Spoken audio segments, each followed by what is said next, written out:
라이트하우스 서울숲에 오신 여러분들을 진심으로 환영합니다. 저는 임용규 목사입니다. 우리는 지금 5주간 그 라이트하우스 서울숲을 포함한 라이트하우스 무브먼트의 핵심 가치에 대해서 살펴보고 있습니다. 그래서 핵심 가치 시리즈. 지난주가 이제 저희가 LIGHT로 5가지로 핵심 가치를 정리했는데 지난주가 그 L, 그래서 로드십이 이제 주제였었고 오늘은 L에 의해서 이어서 I, 그래서 인스퍼레이션에 대한 이야기를 그래서 이제 예배, 영감이 넘치는 예배에 대한 이야기를 함께 좀 나눠보도록 하겠습니다. 그래서 인스퍼레이션은 띄워주시면 이런 뜻입니다. 성령의 강한 임재를 사모하며 신령과 진정으로 예배드립니다. 그래서 결국 이제 예배에 대한 것입니다. 우리는 영감이 넘치는 예배, 그리고 늘 저희가 시종일관 예배 드릴 때 강조를 하지만 드려지는 예배. 그래서 이제 그 예배에 대한 이야기를 함께 살펴보려고 합니다.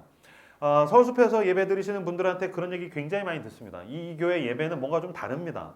독특합니다. 안 하던 것들을 합니다. 하던 것들을 잘 안 합니다. 저희가 이 교회 예배를 이제 기획하고 디자인할 때, 야, 우리가 신박하게 하자, 새로운 거 하자, 안 하던 거 하자. 그게 아니고, 어떻게 예배를 드려왔는가 그 연장선에서 하나님 중심, 드려지는 예배, 이 가치를 어떻게 구현할까 이런 고민을 하면서 하나하나 세팅을 하다가 보니까 이런 식으로 예배를 드리게 되었습니다. 그래서 제가 먼저 4년 전에 교회를 개척하기 전에 그럼 우리는 어떻게 예배를 드려왔는가에 대해서 좀 살펴봤더니 이런 것들을 알 수가 있었어요. 첫 번째, 전통적 예배가 있다는 것을 알게 되었습니다. 그래서 전통적 예배. 이제 앞에서 비즈니스 정장을 입거나 아니면 이제 가운을 입으신 목사님께서 종을 띵치면서 주악에 맞춰서 묵상하심으로써 예배 가운데로 나아가시겠습니다. 그래서 이제 전통적 예배라고도 하고 이제 묵찬기찬 설기찬 이게 예배 순서입니다. 묵도 찬양, 기도 찬양, 설교, 기도 찬양. 이게 이제 묵찬, 기찬, 설기찬. 이게 이제 가장 전통적인 이제 대한민국에서 예배 방식이라고 볼 수 있습니다. 그러면 이 묵찬, 기찬, 설기찬은 예수님이 직접 가르쳐 주셨네요. 사복음서에서 예배는 묵찬, 기찬, 설기찬 빼먹었거나 더하면은 이단이다. 뭐 그렇게 했을까요? 그렇지 않습니다. 이거는 이제 칼빈주의에서 그 장로교 예배를 조금 변형해서 우리나라에 적용된 게 묵찬기찬 설기찬이 된 것입니다. 그러니까 이건 예수님이 가르쳐준 예배 방식이 아닙니다. 예수님이 가르쳐주신 예배 방식은 오히려 이렇게 성찬식, 같이 밥을 먹고 떡을 떼고 이런 예배 방식에 더 가까운데 묵찬기찬 설기찬은 그렇게 칼빈주의적인 전통적인 예배 방식이 우리나라에 온 겁니다. 이게 쭉 오다가 새로운 예배 형태가 우리나라에 이제 등장하기 시작했습니다. 그게 바로 구도자 예배입니다. 구도자 예배. 구도자 예배는 1970년대에 그 윌로우 크릭 처치에 있는 빌 하이베스 목사님이 시작한 겁니다.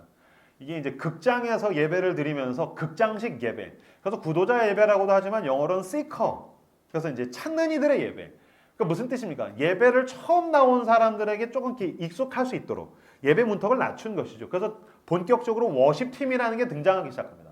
앞에서 기타를 치면서 찬양 인도를 하기 시작하고 악기들 뭐 드럼이라든지 베이스 기타라든지 일렉 기타라든지 이런 것들이 등장하기 시작하고 막 콰이어가 있고 막 연기가 나오고 이게 진화죠. 연기가 푸시 나오고 막 조명이 돌고 막 LED가 있고 이런 식으로 이제 진화하기 시작해서 아마 여러분들 젊은이 세대들이 제일 익숙한 거는 이런 구도자 예배의 방식이라고 볼 수 있을 겁니다. 아마 전통적 예배 드리시던 분들은 이런 것도 어색한 분들이 있을 겁니다. 이게 자연스러우신 분들은 젊은 세대이신 거예요. 왜냐면 저만 해도 고등학교 때 제가 이제 고등학교에서 밴드부에 썼었는데 친구들이랑 같이 야 우리가 밴드부인데 이제 교회 다니니까 우리가 교회에서 이런 찬양 공연을 워십 공연을 해보자. 그래서 교회에서 모여서 제가 그때 보컬 했었고 일렉 기타, 뭐 드럼, 베이스 기타 다 모여가지고서 열심히 연습을 하고 있는데 장로님이 들어오셔서 일렉 기타 찌쭉쭉쭉쭉 막 그거 치고 있는 그 친구한테 악마의 기타 그랬었어요. 악마의 기타. 당장 치워. 저 드럼을 갖다 버려. 막 그러면서 어디서 경박하게 교회에서 드럼을 치고 기타를 치고 당장 치워. 막 그래서 저희가 우리는 악마인가? 막 그러면서 당황했었어요. 그럼 여러분 일렉 기타는 악마의 기타고 피아노는 괜찮습니까? 원래 피아노는 여러분 그 오케스트라에 끼어들지 못하는 악기였습니다. 피아노는 술집에서 치던 악기입니다. 그렇죠? 원래 오르간만 쳤었어야 됩니다. 근데 이게 세상이 변하면서 이것저것 세상에 있는 문화들이 와가지고서 우리가 그것을 진리 안에서 이용하는 것이죠. 그거 상관없는 것입니다. 그러다 보니까 이제 구도자 예배 이제 편안하게 느끼시죠. 지금도 저는 1000명 이상으로 대형 교회로서 예배를 드릴 때는 구도자 예배가 가장 적합하다고 생각합니다. 적합하다고 생각합니다. 1000명 이상이 넘어갈 때는. 왜냐면은 이게 1000명 이상을 상대로 예배를 드릴 때에는 가장 최첨단이기도 하고요. 그래서 이제 대형교회, 메가처치 같은 데 가면은 예배 감독도 있습니다. 연출자가 있습니다. 그리고 1분 단위 큐시트가 있습니다. 저도 대형교회 이제 집회하러 가보면 뭐 몇 시 43분에 목사님 등장, 1분 동안 뭐 영상, 45분에 성경 봉독, 47분부터 뭐 30분간 설교, 막 이렇게 1분 단위의 큐시트들이 있고, 이런 게 이제 1000명 이상의 예배를 드릴 때에는 가장 좋은 예배 형태라고 볼 수 있습니다. 근데 이게 문제가 있습니다. 구도자 예배의 그 가장 큰 어떤 단점, 부작용이라고 한다면 뭐냐면은 너무 완벽한 쇼타임을 구현하다가 보니까 사람들을 관중화해가는 경향이 있다는 것입니다. 제가 봤을 때 우리 교회도 조금씩 이런 게 있어서 더 경계해야 될 것 같은데, 계속해서 완벽한 쇼타임과 완벽한 봉사를 할수록 예배자들이 관중화되어 갑니다. 뭐냐면 끼어들 여지가 없어요. 1분 단위의 타임 테이블이 있으니까요. 그러니까 찬양팀이 찬양하다가 좀 찬양을 더 하고 싶은데 안 됩니다. 저쪽에서 예배 감독이 잘라 막 이러고 있으니까요. 기도를 더 하고 싶은데 기도 더 못합니다. 잘라야 되니까요. 그래서 예배자들이 끼어들 수 있는 여지가 없습니다. 그러다 보니까 여기서 더 완벽한 쇼타임을 구현하면 예배자들은 더 관중으로서 충실하게 됩니다. 관중으로서 충실하다가 관중이 발전되면 뭐가 될까요? 심사위원이 되는 겁니다. 그래서 아마 여기저기 지금 심사위원들이 좀 앉아 계실다고 저는 생각을 합니다. 오늘 좀 찬양이 내 마음에 드는데? 오늘 찬양은 좀 별론데? 찬양 70점. 뭐 이렇게. 오늘은 95점. 오늘 목사님 설교 좀 마음을 울리는데? 95점. 오늘 목사님 좀 개그가 후진데? 83점이야. 뭐 이런 식으로. 관중이 발전되면 더 열정적인 예배자가 되는 것이 아니고 뭐가 됩니까? 심사위원이 되더라는 것입니다. 그러니까 구도자 예배의 맹점은 사람들로 하여금 예배의 소비자로 만들고 예배의 수혜자로 만들고 나중에는 관중을 거쳐서 심사위원으로 만듭니다. 여러분, 우리가 착각해서는 안 됩니다. 예배의 핵심은 내가 은혜 받는 게 아닙니다. 예배의 핵심은 무엇입니까? 하나님께 드려지는 것입니다. 예배의 유일한 관객은 홀로 영광 받으시기에 합당하신 하나님이십니다. 당신은 예배를 드려야 하고 하나님이 당신의 예배를 받으시는 것입니다. 나는 신령과 진정으로 나의 예배를 마땅히 드려야 할 예배를 하나님께 드리고 하나님은 그 예배를 흠향하셔서 받으시며 그 예배를 받으신 하나님께서 예배자들에게 은혜를 베푸시는 것입니다. 근데 이게 계속해서 반복해서 가다가 보면 우리 어느 순간인가 인간이 예배를 받는 자리에 앉으려고 합니다. 관객의 자리에. 찬양이 얼마나 하나 보자. 설교를 얼마나 하나 보자. 오늘 기도의 인도를 얼마나 잘하나 보자. 내가 한번 봐주겠다. 아니요. 당신이 봐줄 필요 없습니다. 하나님이 당신의 예배를 받으셔야 됩니다. 나는 하나님께 드려지는 예배자가 되고 하나님이 당신의 예배를 기뻐 받으시는 온전한 예배가 회복되시기를 주님의 이름으로 축복합니다. 그래서 저희 교회에서 핵심 가치는 그것입니다. 드려지는 예배자. 예배는 드려져야 한다. 누구도 관중이 되게 냅두지 않겠다. 당신이 무대 위로 모두 올라와서 우리가 함께 주님께 드려지는 예배를 드려내는 우리 교회가 되기를 주님의 이름으로 축복합니다. 사도행전 2장 43절에서 47절 말씀 같이 한 목소리로 읽겠습니다. 사도행전 2장 43절에서 47절 읽겠습니다. 시작. 두려워하는데 사도들로 말미암아 기사와 표적이 많이 나타나니 믿는 사람이 다 함께 있어 모든 물건을 서로 통용하고 또 재산과 소유를 팔아 각 사람의 필요를 따라 나눠주며 마음을 같이하여 성전에 모이기를 힘쓰고 집에서 떡을 떼며 기쁨과 순전한 마음으로 음식을 먹고 하나님을 찬미하며 백성에게 칭송을 받으니 주께서 구원받는 사람을 날마다 더하게 하시니라. 아멘. 오늘 본문을 통해서 살펴볼 수 있는 초대 교회와 그 교회의 예배를 표현하는 형용사들을 보면은 한 마음, 한 뜻, 서로 함께 같이입니다. 서로 함께 같이 한 마음, 한 뜻으로. 여러분 이상하지 않아요? 초대교회는 여러분 베드로가 있었어요. 이명규 따위와는 비교도 할 수 없는 사도들이 있었다고요.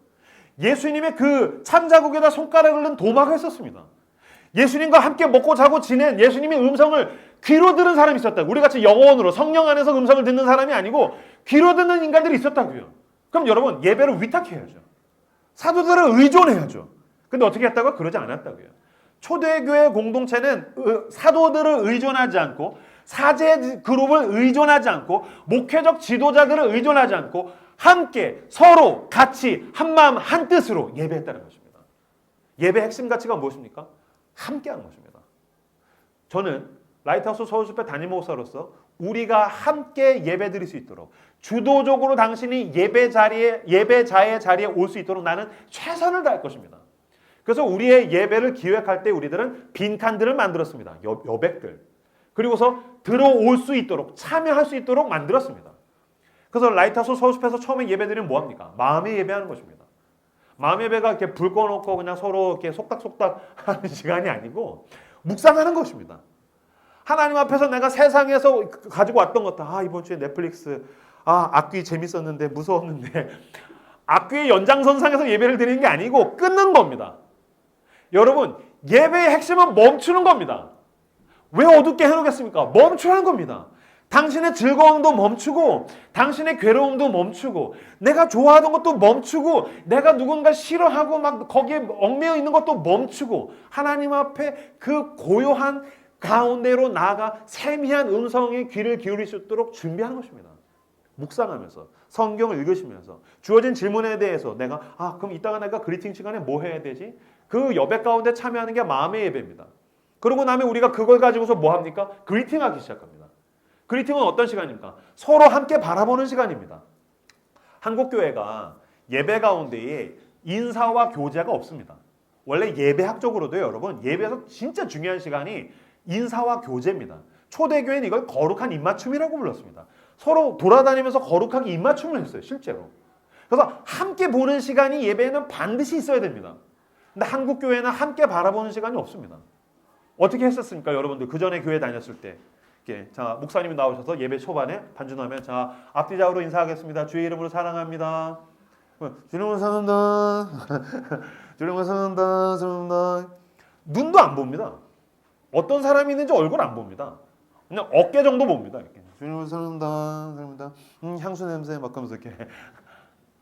인사가 없습니다. 서로 보는 시간이 없습니다. 다 어디 봅니까? 앞에만 봅니다. LED만 봅니다.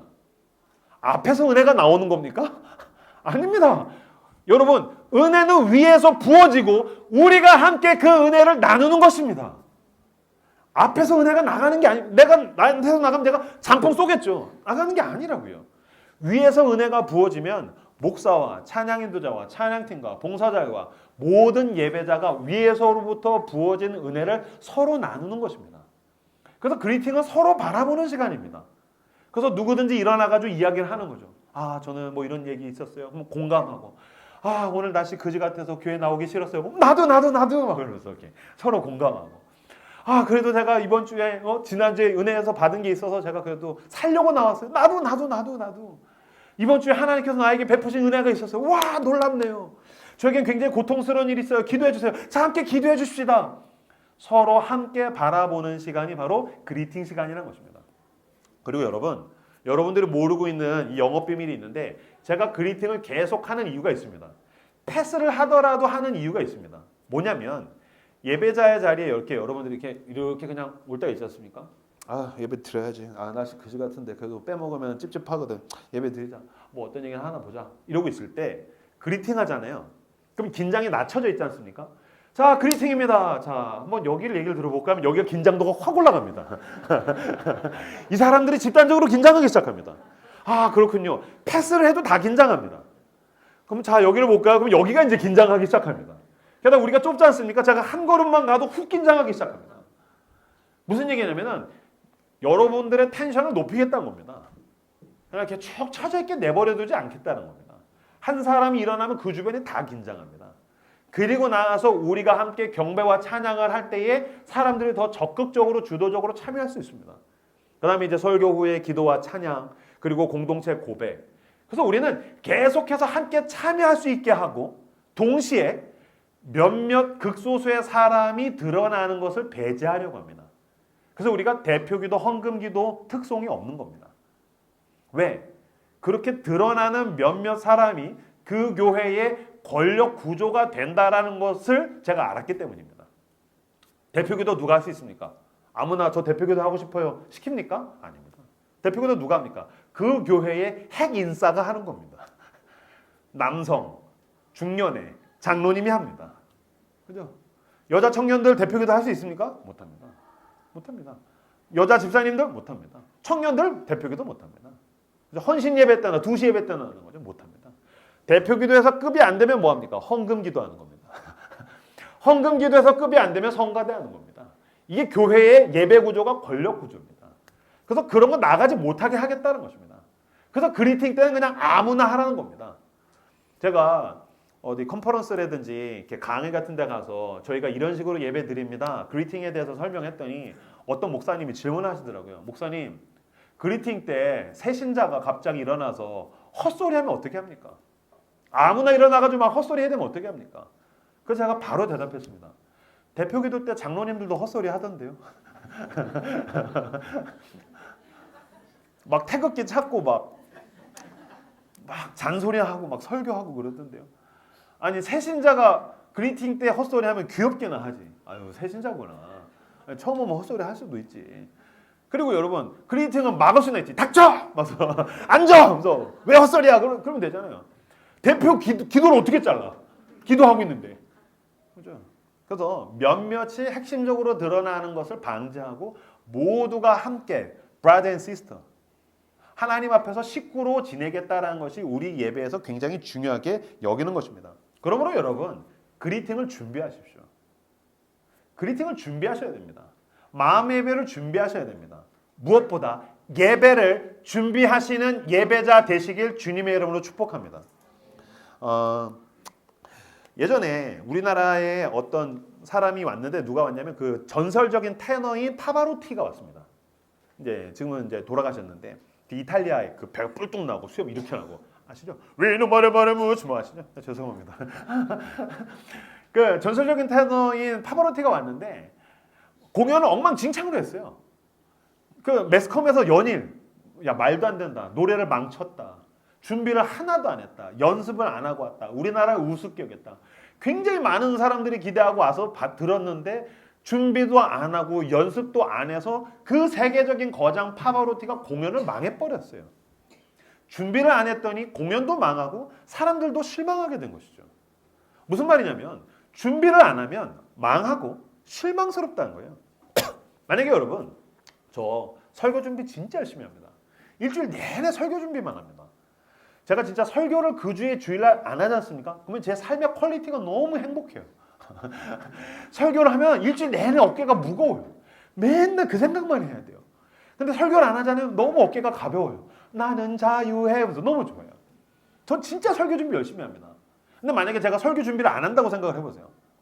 목사님 설교 준비 어떻게 하세요? 난 설교 준비 안 합니다. 설교 준비 안 하고요. 예배 딱 드리기 5분 전에 빡 계시가 옵니다. 그 누가 얘기한 것처럼 예배 드리기 5분 전에 계시가 빡 와가지고서 주님 설교를 어디로 할까요? 오샤 오케이 여기로 하자. 아무데나 피고서 막 제가 막 헛소리를 막 30분씩 50분씩 막 해. 그러면 무슨 생각하시겠어요? 목사님이 설교 준비를 안 하시네. 야 목사가 어떻게 설교 준비를 안 하냐? 아니 예배를 나오는데 어떻게 설교 준비를 안 할 수 있어? 그런 생각 하시지 않겠어요? 우리 교회 찬양팀 진짜 잘합니다. 우리 교회지만 진짜 찬양 인도자 우리 박성수 전도사님이랑 찬양팀 진짜 잘합니다. 근데 만약에 여기가 준비가 전혀 안 돼 있어요. 막 개판으로 해. 엉망진창으로 해. 그럼 여러분들 이 찬양팀이 준비가 안 됐네. 이 찬양 인도자가 준비를 안 하네. 그런 생각하지 않으시겠어요?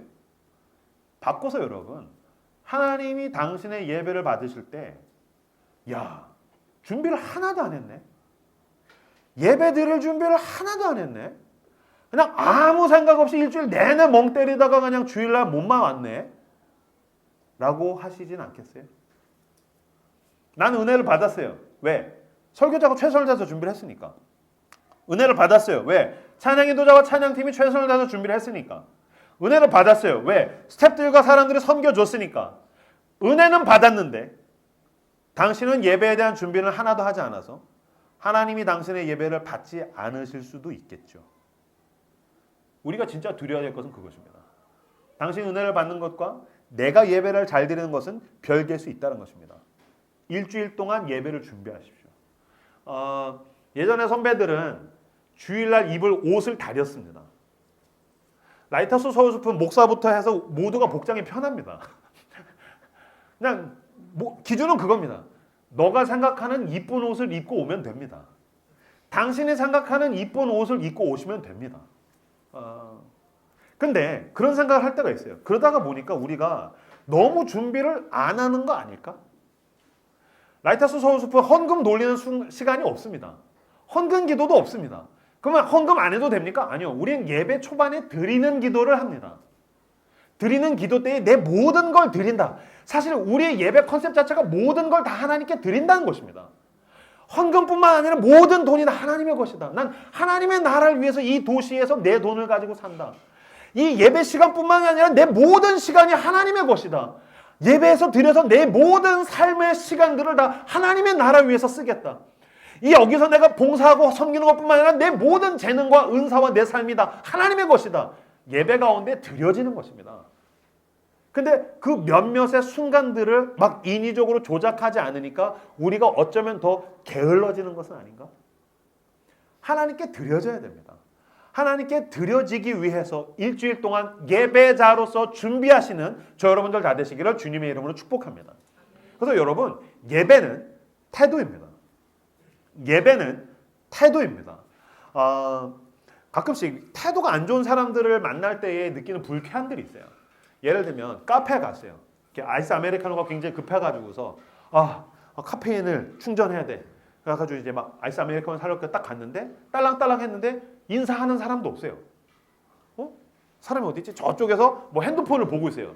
알바하시는 분이 막 핸드폰을 보고 있어요. 그래서 여기요 불렀더니 막 이러고 와요. 뭔가 지금 꼬여 있어. 불쾌. 막 와요. 그래서 아이스 아메리카노 하나 주세요. 예, 뭐 5,500원이요. 아니 여기 저 핸드폰 계속 핸드폰. 그 핸드폰 이렇게 던지듯이 주고. 그리고서 이제 가가지고서 막 아이스 아메리카노도 나 빡쳤어. 나 불쾌해 지금. 막 계속 막 쿵탕쿵탕쿵탕 막 그래가지고 자 드세요. 그러면 너무 불쾌하지 않아요? 태도가 엉망진창이에요. 물론 그 사람은 불쾌할 만한 일이 있어서 자기는 있는 모습 그대로 일하고 있다라고 생각할 수도 있어요. 자긴 자기 자신한테 진실하고 솔직하다라고 생각할 수 있어요. 아니요, 무례한 거예요. 그건 어리석은 거예요. 그렇죠? 태도가 중요해요. 나는 삶 가운데서 굉장한 예배자들을 볼 때가 있습니다. 그 예배자들은 나 또한 그들의 예배하는 대상에 함께 참여하고 싶게 만드는 사람들이 있어요. 너무너무 훌륭한 태도들을 가지고 있죠. 첫 번째, 스타벅스요.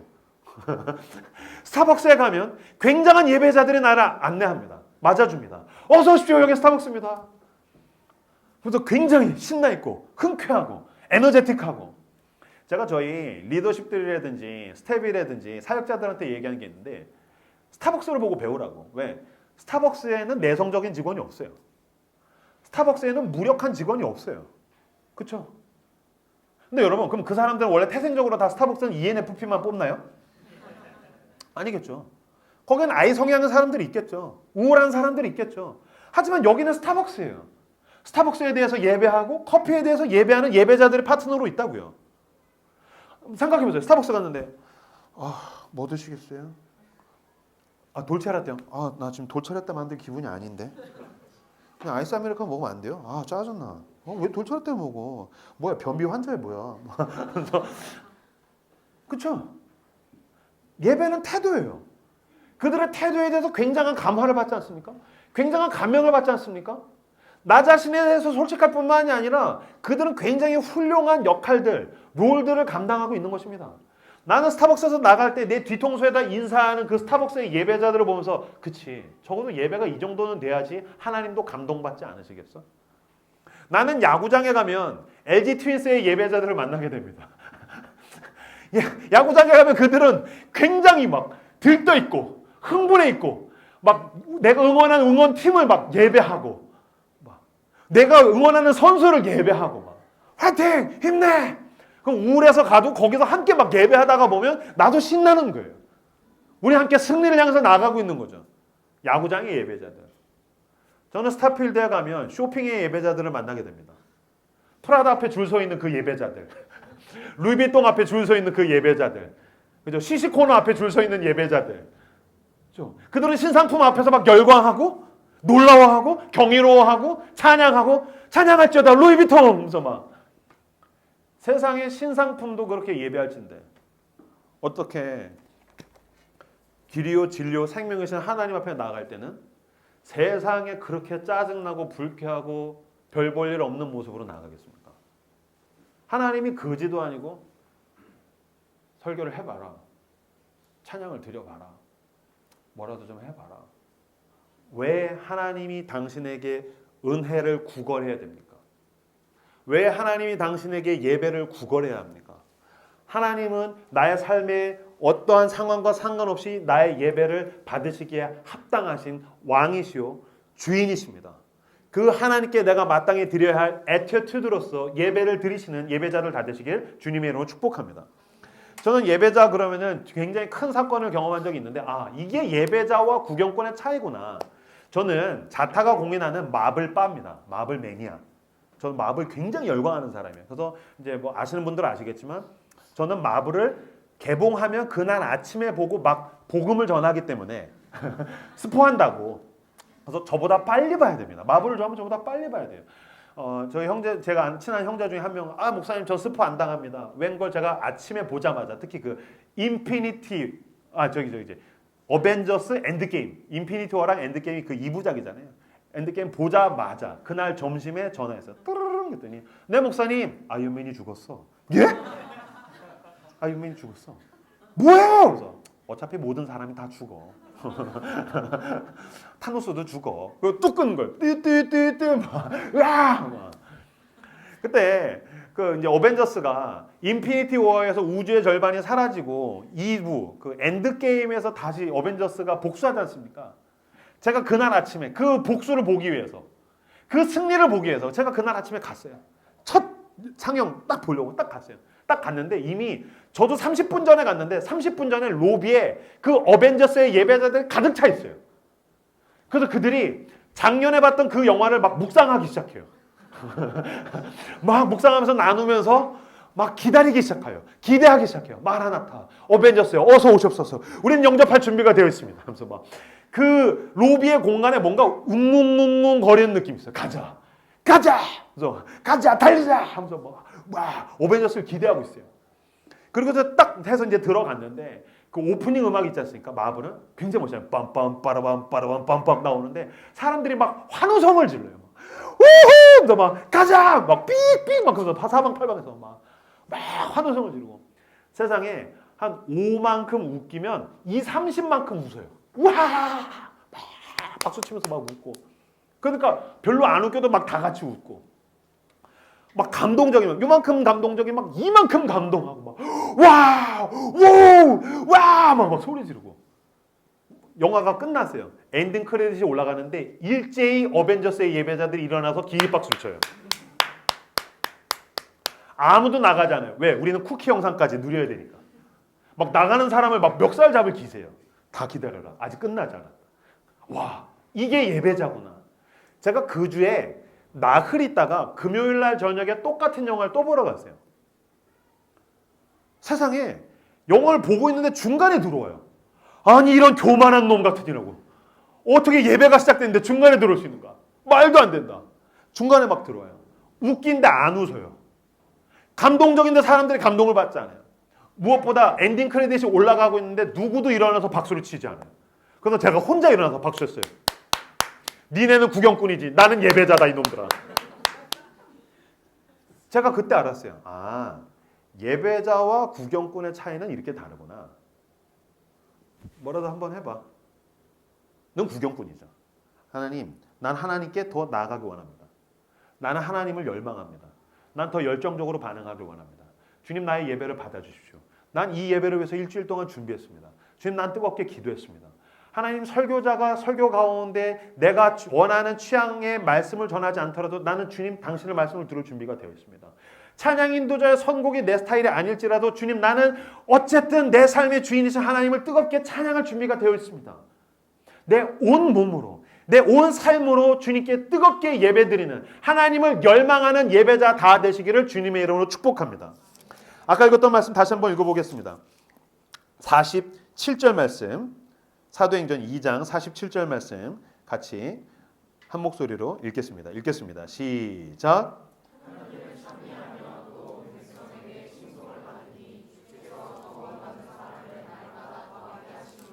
아멘. 한 마음과 한 뜻으로 서로 함께 같이 뜨겁게 예배 드렸더니 어떤 일들이 일어나더랍니까? 하나님을 찬미하며 또 온 백성에게 칭송을 받으니 주께서 구원받는 사람을 날마다 더하게 하시니라. 아멘. 여러분, 예배는 이기적으로 출발해서 이타적으로 가는 것입니다. 예배는 처음에는 이기적으로 출발해야 됩니다. 만약에 라이트하우스 서울숲에 처음 오셨습니까? 이기적인 예배를 드리십시오. 오직 당신과 하나님만 생각하십시오. 하나님께 나아가고 하나님이 은혜를 주시면 당신은 회복되어야 됩니다. 나는 믿습니다. 예배에는 놀라운 하나님의 생명의 능력이 있어서 예배를 잘 드리면 당신의 영혼은 살아나게 될 것입니다. 당신의 삶은 변화되게 될 것입니다. 당신의 삶은 온전히 뒤집어지게 될 것입니다. 놀라운 생명의 능력이 예배에 있습니다. 그래서 이기적인 예배로 출발하십시오. 그러나 이기적인 예배 자리에서 머무르면 안 됩니다. 날마다 구원받는 사람들을 더하시니라. 예배자들이 모여서 함께 뜨겁게 예배드릴 때 마치 불과 불이 맞불을 놓듯이 우리가 함께 예배드리면 그 예배의 능력이 모두를 전염시키고 그 바깥으로 흘러나가서 놀라운 것은 죽어있는 사람들, 우리 주변에 있는 사람들을 변화시키는 예배의 능력으로 확산된다는 것입니다. 그래서 여러분, 예배는 이기적으로 출발해서 이타적으로 가야 됩니다. 제가 최근에 그 프레드릭 뷰큐너라는 사람의 책을 읽는데 이런 구절이 나오더라고요. 나는 나를 위해 행복해지라고 부름을 받았을 뿐만 아니라 다른 모든 일을 위해서도 행복해지라고 부름 받았습니다. 무슨 말이냐면 나만 행복해야 돼. 그건 행복이 아니라는 거예요. 진짜 내가 행복해야 되는 것은 내가 이기적으로 행복을 출발하지만 행복해하고 행복해할 때 이 행복이 이타적으로 간다는 거예요. 행복한 사람만이 누군가를 더 행복하게 만들어줄 수 있는 것이죠. 우리의 행복을 위해서 나는 더 행복해져야 되는 것이죠. 행복은 이기적으로 출발해서 이타적으로 가게 되는 것입니다. 이기적인 행복은 행복이 아니고 죄에 더 가까운 것이겠죠. 전 이것을 바꾸어서 예배에 대해서 이렇게 적용하고 싶습니다. 나는 나를 위해 예배하라고 부름을 받았을 뿐만 아니라 다른 모든 일을 위해서도 예배자가 되라고 부름을 받았습니다. 그러니까 내가 뜨겁게 예배를 드릴 때에 어떻게 된다고요? 내 주변에 있는 사람들이 같이 전염되기 시작합니다. 근데 여러분 그러지 않겠어요? 라이트하우스 서울숲의 예배의 힘은 임영규 목사의 설교, 찬양 인도자의 그 탁월함들도 있겠지만 예배자들의 열망과 열정이 큽니다. 여러분 한번 그런 데서 한번 예배 들어보셨어요? 냉랭한데 피리를 물어도 춤추지 않고 누구도 웃지 않고 누구도 울지 않는 예수님이 그 사람들을 지탄하지 않습니까? 왜 니네는 반응이 없냐? 왜 생명의 말씀에 은혜에 대해서 반응이 없냐? 가면은 아무것도 하기 싫어져요. 가끔씩 저도 설교하러 갔는데 냉랭하면 솔직히 말씀드릴까요? 설교자도 설교하기가 싫어져요. 그 하나님이 이거 예배 받으시겠나? 근데 어떤 데는 막 예배 내가 설교하기도 전에 막 뜨거운 교회들이 있어요. 그럼 그런 교회는 임영규 목사가 설교하지 않아도 이미 그 교회 가운데는 예배의 능력으로 그 교회는 성장하고 부흥하고 놀라운 생명의 능력을 가지고 사람들을 회복시키겠죠. 그 이야기를 하고 있는 것입니다. 나는 이기적인 예배로 출발해서 이타적인 예배자로 가야 됩니다. 당신의 그 뜨거운 찬양이 전염돼서 찬양의 분위기를 만들어내기를 원합니다. 당신의 그 말씀에 대한 반응이 전염되어서 뜨거운 말씀의 분위기를 만들어내기를 원합니다. 우리가 예배자로서 뜨겁게 예배 드릴 때에 그 예배의 능력이 필요한 한 사람을 주님이 오늘 우리에게 불러주시지 않겠습니까? 그 사람이 우리의 그 열정적이고 하나님을 열망하는 예배의 능력 때문에 그 사람이 회복되고 살아나는 것을 꿈꾸는 그런 저와 여러분들 다 되시기를 주님의 이름으로 축복합니다. 반주해 주시겠어요? 제가 아내랑 전주에 갔는데 전주에 갔더니 방자유기 박물관이라는 데가 있더라고요. 아내랑 지나가다 와 여기 신기하다 가보자 들어갔어요. 갔는데 보니까 노스로 그릇, 접시, 종 이런 걸 만드는데요. 처음에는 이렇게 젊은 여성 청년이 이렇게 안내를 해줬는데 또 제 아내가 ENFP 아닙니까? 반응 예배자 와! 막, 어머! 그래서 저는 또 굉장하네요. 놀랍습니다. 와! 진짜 너무 미학적으로 훌륭한 것 같아요. 저는 이제 티가 있으니까 저는 계속 말로 떠들고 제 아내는 막 열정적으로 반응하고 이 두 명의 예배자에 감명받은 이 여인이 자기 아버지를 데리고 왔어요. 그 아버지가 이 방자 6기를 만든 그 무형문화재신 거예요. 그래서 돈 한 푼도 안 냈는데 하나하나 다 설명을 해주신 거예요. 근데 거기에서 제가 제일 놀랐던 게 종이었었어요. 이따만한 종. 종을 띵 쳤는데 웅 하는데 공간이 다 울려요. 공간만 울려요. 모든 놋그릇, 접시, 작은 것들까지 다 울려요. 그래서 굉장히 그 소리가 압도적이더라고요. 그러더니 그분이 얘기해 주신 게 한국의 종이 가지고 있는 독특성이 있대요.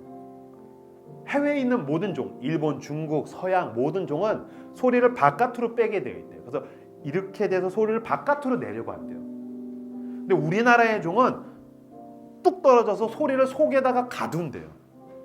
그러면 속에 있는 그 울림만으로 주변을 울리게 만든다는 거예요. 그 종 속에 있는 그 크고 웅장한 깊은 울림이 주변을 울리게 만든다는 거예요. 그래서 소리가 들리는 게 아니라 저 속에 있는 울림의 그것들을 느끼게 되는 겁니다. 그게 너무 근사한 거예요. 그런 기도를 하게 되더라고요. 하나님, 내가 목사로서 좋은 말을 할 수도 있지만 하나님이 은혜를 주신 것을 울리고 더 깊이 울려서 내 주변에 있는 사람들이 이 은혜의 진동을 느낄 수 있게 해주십시오. 내가 그런 예배자가 되게 해주십시오. 하나님께서 나를 너무 사랑하신다. 하나님께서 나와 함께 하신다. 하나님이 나에게 얼마나 놀라운 은혜들을 베푸셨는가. 나에게 유일한 소망, 나에게 가장 큰 능력, 힘, 요새, 산성, 방패, 길이요 진리요 생명, 그 울림이 내게서 깊이 울려서 나와 함께하는 예배자들에게까지 진동이 전달할 수 있는 예배자, 그런 목사, 그런 설교자, 우리가 그런 예배자들로 모인 교회가 되기를 주님의 이름으로 축복합니다. 그런 예배를 드리기 위해서 예배를 준비하고 그렇게 기대하고 그렇게 나아가서 나만 살아날 뿐만 아니라 주님, 우리가 함께 예배 드릴 때에 우리 모두가 살아나고 회복되게 하여 주시옵소서. 우리를 통하여서 이 도시에서 예배가 필요하고 은혜가 필요하고 그리스도의 생명이 필요한 사람들이 우리의 예배를 통해서 살아날 수 있도록 주여 우리의 예배 위에 기름 부어 주시옵소서라고 우리에게 주신 말씀들을 붙들고 함께 기도하며 하나님 앞에 나아가도록 하겠습니다. 기도하겠습니다.